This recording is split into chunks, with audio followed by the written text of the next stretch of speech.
మన రక్షకుడు, మన విమోచకుడైన యేసుక్రీస్తు వారి నామములో ప్రతి ఒక్కరికి నా హృదయపూర్వకమైన వందనాలు తెలియపరుస్తున్నాను.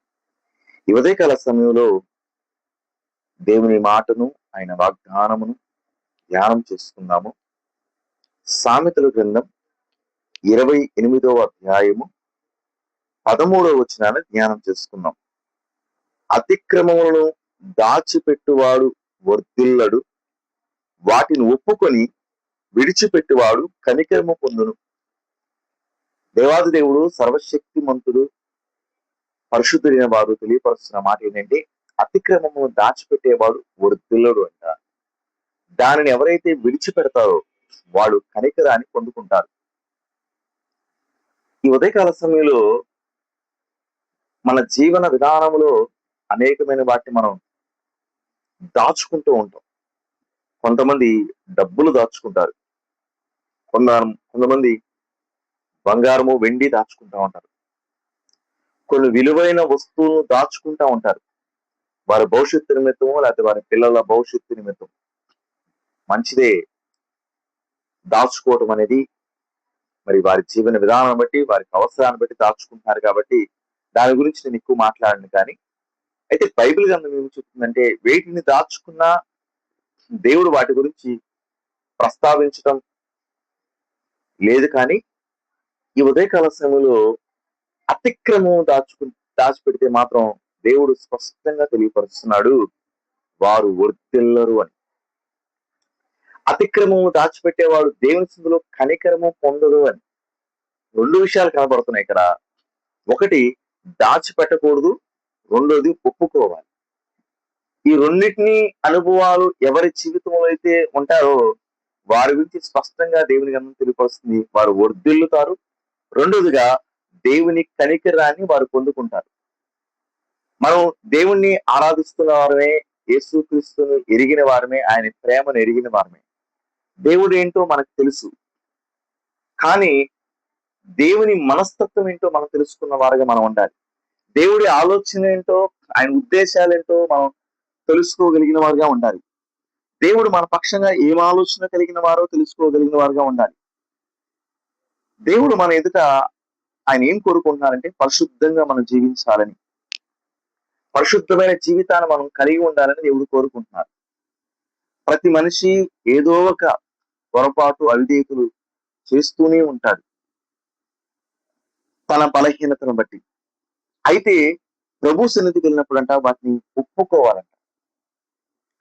దేవుని ఎదుట ఒప్పుకోవాలి. అయ్యా, ఇదిగో నేను ఈ అవిధేయత చేశాను, ఈ పొరపాటు చేశాను, నీకు విరుద్ధంగా ఈ పని చేశానయ్యా, నువ్వు చేయొద్దన్న ఈ పని చేశానయ్యా, దయచేసి నన్ను క్షమించు, నన్ను పరిశుద్ధపరచయ్యా అని దేవుని సన్నిధిలో ఒప్పుకునే వారంగా ఉండాలి.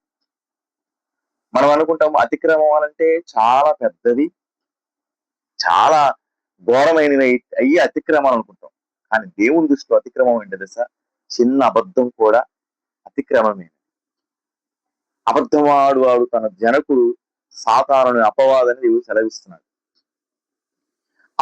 చిన్న అబద్ధం కూడా, ఒక చిన్న మాట, బూతు మాట కూడా, లేకపోతే దేవుని సన్నిధికి ఆలస్యంగా వెళ్ళటం కూడా దేవుని దృష్టిలో అతిక్రమమే.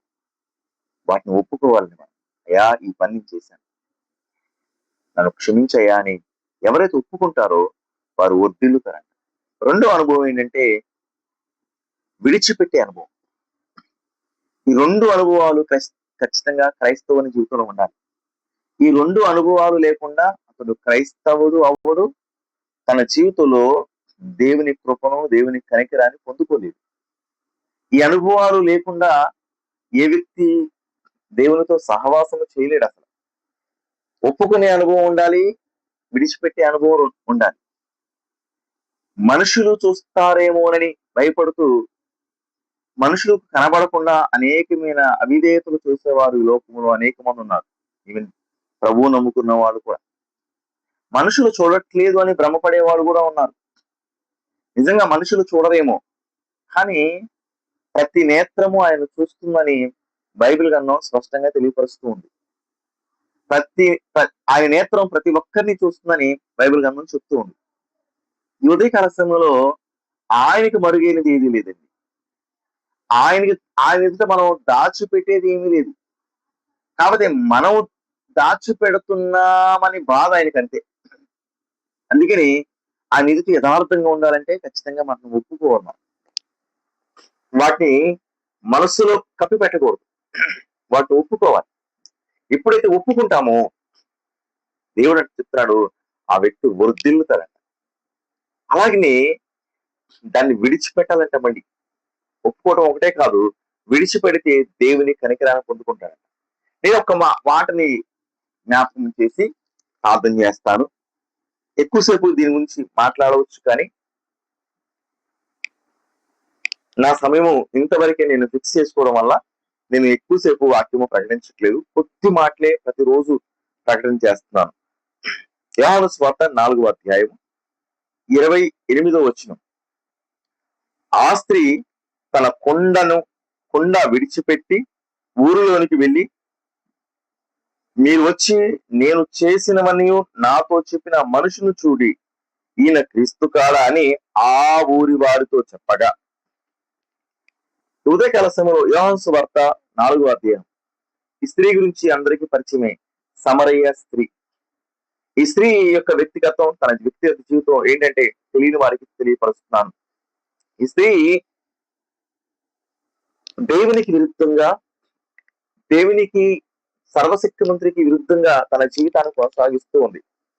ఒక భక్త కాదు, ఇద్దరు భక్తులు కాదు, 5 భక్తులు కలిగి వారి కాకుండా ఇంకొక భర్తను కలిగి ఉండటానికి సిద్ధపడి ఉన్న స్త్రీ. తన పాపపు జీవితం అలా ఉంది, తన జీవితం అలా ఉంది. అయితే తన పాపము చేస్తుంది అనే విషయం ఊర్లో వాళ్ళకి తెలిసి ఉండొచ్చు, కొంతవరకు మాత్రమే. పూర్తిగా తన జీవితం ఎవరికి తెలియకపోయి ఉండొచ్చు. యేసుక్రీస్తు వారు తనను దర్శించడానికి వెళ్ళినప్పుడు యేసయ్య తన జీవితాన్ని మొత్తాన్ని కూడా స్పష్టంగా తనకి తెలియపరిచినట్లుగా ఆమె గ్రహించింది. ఆమె అనుకుంది, నా జీవితము అందరికీ తెలియదు కదా, కొంతమందికే తెలుసు, లేకపోతే కొద్దిగా తెలుసు. ఈయనేంటి నా జీవితాన్ని మొత్తం చెప్పేశాడు, నా నేను బ్రతికంతా తెలియపరిచేశాడు. ఈయన ఎంత గొప్పవాడు కాకపోతే, ఈయన ఎలాంటి వాడు కాకపోతే, ఈయన రక్షకుడు కాకపోతే, ప్రవక్తలు ప్రవచించిన ఆ ప్రవచనాల్లో రాయబడిన రక్షకుడు కాకపోతే, మెస్సయ్య కాకపోతే ఈయన ఇలా చెప్పలేడు కదా అని గ్రహించిన వ్యక్తి ఆమె దేవుని ఒప్పుకోవడం మొదలుపెట్టిందంట.